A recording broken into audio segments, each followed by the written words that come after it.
Hey everyone, it's Prithvi Yoga and I'm here and this is my review for Kadhalikka Neramillai, the new film directed by Kirtika Udaynidhi and starring Nitya Menon, Ravi Mohan, Vinay Rai, Lal, and also Yogi Babu in the lead roles. Now, Kritika Udaynidhi started off her career with the film Vanakkam Chennai. Vanakkam Chennai was a very light, very breezy, kind of laid back rom com, which starred Priya Anand and also Shiva in the lead roles. That film was a visually good, musically good, and just overall kind of like splendid film. I think it wasn't like amazing, but it was really good for what it was about.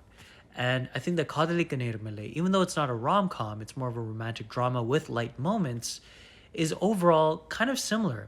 It has good music, it has good visuals, and has splendid performances from the lead pair. But I think that there is a little bit of rigidness in terms of some of the dialogue and some of the acting. Now, even though I previously said that some of the dialogue in this film and some of the performances are a little bit rigid in this movie, I would say overall Nitya Menon and Ravi Mohan are excellent in this film. They're very splendid. They have great chemistry with each other, and I love the fact that this movie was pretty much a balanced movie in terms of the character importance. Now, before the movie came out, Ravi Mohan, aka Jayam Ravi at the time, said in an interview that the film was supposed to be more so about Nitya Menon's character and that when he entered into the production, it became more of a balanced script. I kind of wish that the script was back to the idea of being mostly focused on Nitya Menon's character because she is really great here. She's such a talented actress in terms of her emotional performance in films. And I think that, she speaks a lot through the eyes and she speaks a lot through, just like very subtle acting. She doesn't really say much in certain scenes, but you can tell what her character is going through and what she's feeling. Now, it's very interesting that Ravi Mohan, aka Jayam Ravi, has changed his name to Ravi Mohan through this film.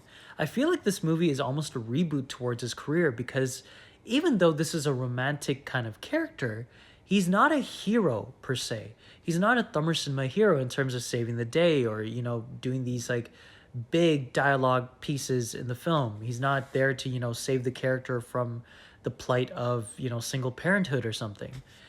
Pretty much his character is going through and adhering to the story and what the story is asking for him.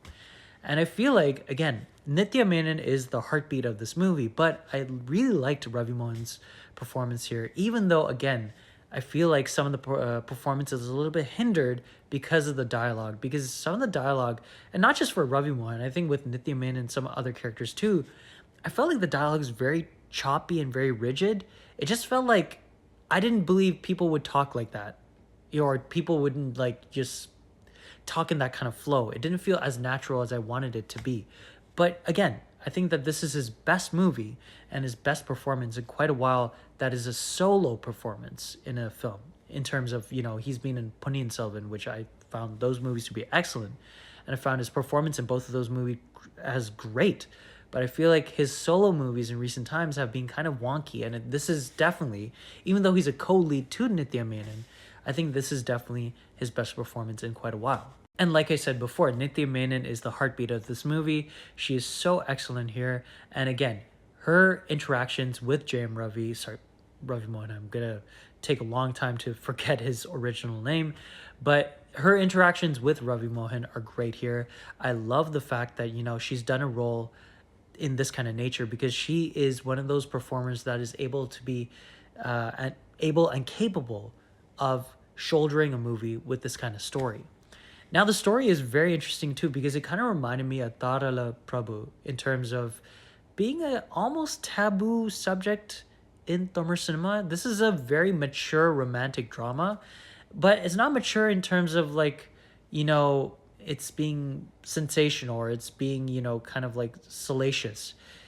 It's mature in terms of it being very modern, talking about certain things that are not really talked about sometimes, and just being open about it. I love the fact that this film discusses things about like, fertility clinics and premarital, relationships and premarital, marriage before the actual, traditional marriage. I love the fact that this film, talks about those things and even talks about the idea of a character not wanting to be a parent. And even though, obviously we know what happens by the end of the film, obviously that character will end up learning the beauty and the wholesomeness of being a parent. But I love the fact that the film was being honest about those conversations and really delved deep into those types of topics as well. Now, the music by A.R. Rahman is excellent here. I love the songs. Obviously, Yene Yurikadadi is probably the best song that's come out in the last couple of months. And some of the other songs in the film are not to that standard, but they're still great. And I think that A.R. Rahman's music in the background was excellent too. Cinematography was great too. And now I'm going to get into some of the negatives about this movie and why I gave it a 7.5 out of 10. So, I mentioned this before in this review. I felt like some of the dialogue was very rigid and very artificial. Again, I don't feel people would talk like that in real life, or people wouldn't be that kind of like, restrained in the way that they're talking to someone. I felt like it was a little bit of a distraction at times, and it kind of hindered some of the performances in this film. Like I said before, Nitya Menon and Ravi Mohan are great here, but there are certain conversations that happen in the movie where I feel like it's almost as if they're just reading off of the script rather than just kind of like living through the characters and living through that kind of conversation that the characters would have. I just felt like it was a little too rigid and a little too artificial at times. Also, this film is very visually pleasing and it's very colorful, so on and so forth. But I felt like every house, every office space, the bar even, it felt like a realtor staged everything and was trying to do an open house and show how fancy and how magnificent that space could look like. I just felt it was a little too clean cut and a little too perfect. Like the flower pots and even like the chairs and everything. It just felt like a showroom rather than a home. I know that's a very, I don't know, a subjective kind of thing to critique, but I just felt like watching this movie, it felt like a realtor was the set designer for this movie. But yeah. But yeah, overall, I really appreciate the fact that this film was a laid back romantic drama. We don't need to have harrowing stories when it comes to drama. Drama could even be in simple terms. Just, something like this. It's very laid back, it's very light, it's very splendid. But those negatives kind of, brought the score down a little bit for me. So I give this movie 7.5 out of 10. It is a solid movie. It is a very good movie to watch. Ironically, I watched it on the train ride home from a winter storm, so it was kind of a perfect movie to watch with snow falling outside and just in the winter season. It just felt very wintry, even though there's no sign of snow in this movie. But yeah, go watch it whenever you can. I would say that you will have a nice, splendid time. And once you've seen Kadhalikka Neramillai, let me know in the comments below your thoughts on the film.